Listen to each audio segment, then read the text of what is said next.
Hey guys, I want to take a minute here to give you some and this is actually really solid advice. It's difficult to follow, but like a lot of things, it's simple but not easy.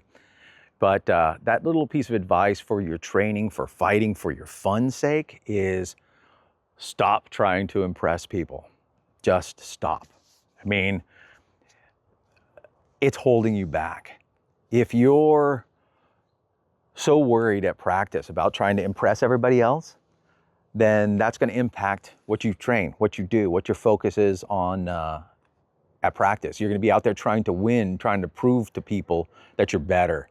You're going to be trying to prove to yourself that you're better. At tournaments, you unbelts will really know this, is you feel that anxiety, right? Because you're out there and you have to impress everybody. And then it's not only you versus your opponent, it's you versus your opponent versus the marshals versus the crowd versus everybody's perceptions. And so it causes you this huge amount of anxiety. You don't feel free to fight, to perform, to just be you and enjoy yourself and do your best because you have so many other people involved and you're focused on the wrong thing. You should be focused on the fight at the moment, like at practice. Don't go out there going, well, I got to go fight these guys and beat Bob so that everybody knows that I'm better than Bob. Who cares? Are you better than Bob? If you're better than Bob, then you don't need to prove it, right?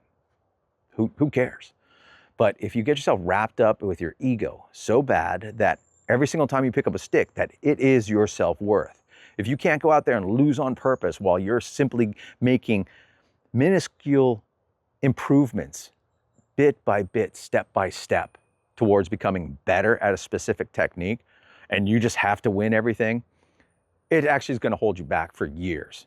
If you can let that go, you'll have a lot more fun. You know, people will probably enjoy fighting you a little bit more.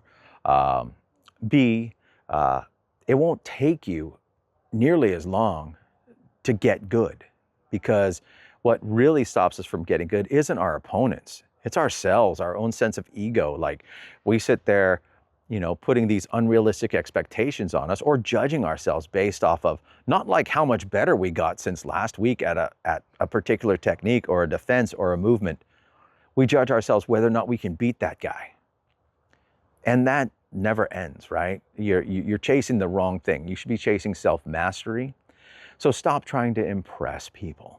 I mean, even with me, if you come and work with me, you'll understand that probably after the first 3 or 4 fights, when you try to like hit as hard as you can and smash my little shield and you think it's going to magically evaporate, you know, it doesn't impress me, you know, and then after a while you realize, oh yeah, well, I can swing as hard as I want to. It doesn't really matter. He doesn't care because I don't. It doesn't impress me. What impresses me is how much better you've gotten at the things you're working on. How much have you improved? How much have you dedicated yourself to the path, to, you know, those incremental increases? I don't care if you can beat some other guy. That doesn't matter to me. Did you beat him on luck, right? Were you lucky? Did he screw up? I don't care about that stuff. I care that you are better this week at practice than you were at last week's practice and at the specific thing you're working on. Don't expect to be better at everything all at once. But in any case, stop trying to impress people. Stop trying to impress yourself. And you will, you know, A, you'll enjoy your time much more, and B, you'll get better faster, not trying to, you know, be something you're not before it's time. Alrighty, talk to you later.